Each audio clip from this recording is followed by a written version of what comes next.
Well, the depths of winter have certainly set in here in Ohio, so that means it's time to kind of switch some things up with the astrophotography setups. I'm a couple weeks out from a very vicious flu.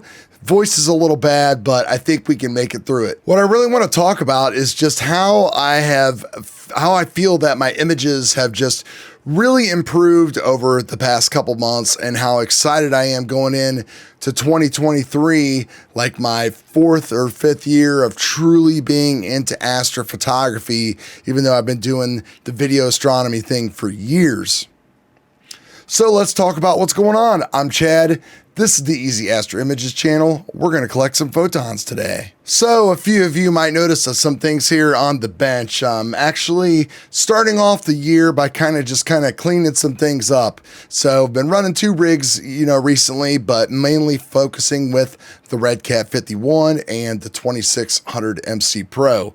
The 183 Pro I've had, and I've taken some great images with it, and now just as much as I've learned and everything else, I could probably do even better, but it's time to just go ahead and send it on to another home. I picked up another APP.asiair Plus. Don't really plan on using it. I wasn't expecting it to get it as soon as I ordered it, so it's going for sale. And then I've been kind of retrofitting the old filter wheel here on the 2600. We're going to move the entire setup onto the GT81. Now, some of you might say, well, why do you have a filter wheel for a one-shot color camera? Basically because one day, I got a good deal on it, and one day I do plan on getting into monochrome, unless this stuff just keeps getting as great as it is. I mean, take a look at this image that I just took and finished up of M31. Just spectacular. I mean, just the amazing quality that I got out of this with this Red Cat and the 2600. And you compare this image to my Andromeda take of a year and a half ago, you can certainly see that there's been a lot of changes. I've gotten a lot better at processing, and of course the equipment type. This is definitely a lot more suited for that. Now inside here, I've got a couple different dual narrowband filters to shoot through, the Antlia and the ITIS NBZ.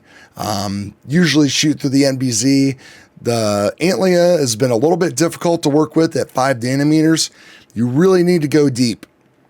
But that's kind of something that I've learned that I'd like to share with you guys, is that I used to shoot a lot of like 1 minute, 2 minute, 3 minute subs and just stack hundreds of those together. And in my view, it's a purely subjective, idea, and everybody will differ.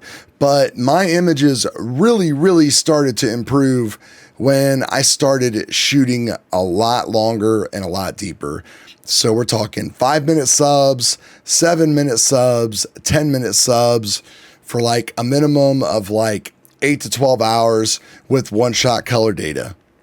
I don't really see much of a benefit going longer than that, especially with the limited amount of time that we have. But if you've seen the previous video I did with the image of M45, for example, I'll put a link to that up here so you can take a look at that. 5-minute subs on that, and a lot of them, almost 9 hours of data, and I was able to pull that out. This Andromeda, 5-minute subs, if I would do this over again, I would probably stretch it out to 7 minutes. I did have a simple light pollution filter on for both of those, the ITIS DP3, and the results have been just amazing. I've got just a basic UV IR cut filter in here, the light pollution, and then the Antlia and the ITIS. So test out the Antlia a little bit more.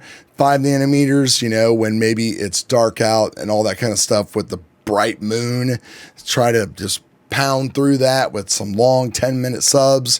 Getting this camera with the larger format and a little bit more aperture with the 81 millimeters should help pull things in a lot better and still give me some decent scale for some larger type of objects. So yeah, I don't see a reason why you wouldn't want to add a filter wheel if it's within your budget to any one-shot color camera.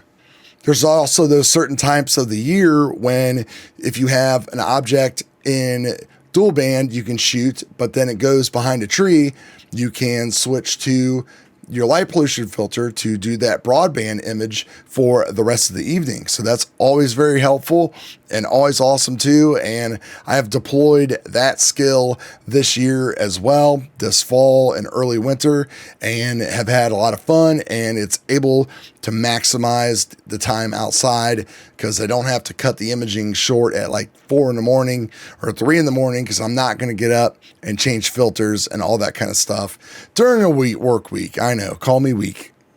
I've seen a lot of people discussing certain process workflows and stuff on like PIXINSIGHT beginner forums and the like. And I'm trying to like nail down something, but every time we try to nail down like a workflow, it seems like somebody drops some awesome tool for us to use or purchase, or somebody comes up with a different arrangement of, let's try moving this here and moving that there and see the results that we get. And really, my workflow has not been any easier in that Pleiades video. That was less than an hour. Andromeda, less than an hour. And from the people that I watch that post a lot of their videos about their certain processing videos that they've been doing, it seems like everybody is kind of on the same track. So if you're a new person that's out there and you feel like you're struggling, all I could say is just, hold on, keep honing the skill, and your success is going to come a lot faster than all of ours, because the stuff that we have to work with these days is just incredible. There's a lot of this software, a lot of people don't like to say it, but it does take out some of the issues that we have had to battle in the past. For example, when I assemble this filter wheel with its adapters, I am breaking the law and I'm coming in at about 56.5 millimeters of back focus instead of 55. Add in all of the different filters in there, which probably range from 0.5 millimeter to maybe a little over 1 millimeter. And then on my adjustable focal reducer on my GT81, I'll put that at like 6 millimeters because it requires a specific number. I can't remember what it is, 71 or 70, 61 or 62, something like that. But every sub looks okay.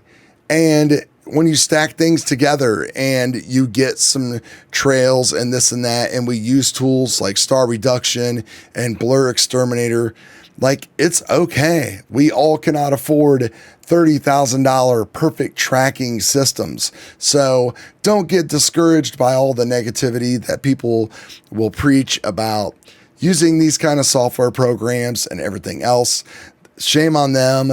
Everybody needs to enjoy this hobby. That is my goal here on the channel, is to show you that it's okay to do things imperfectly and have perfect pictures for you, and maybe not an APOD, but that is all good. So anyway, guys, hope you all are having a great holiday season, and we will see you in 2023. Thanks for all the love. Peace.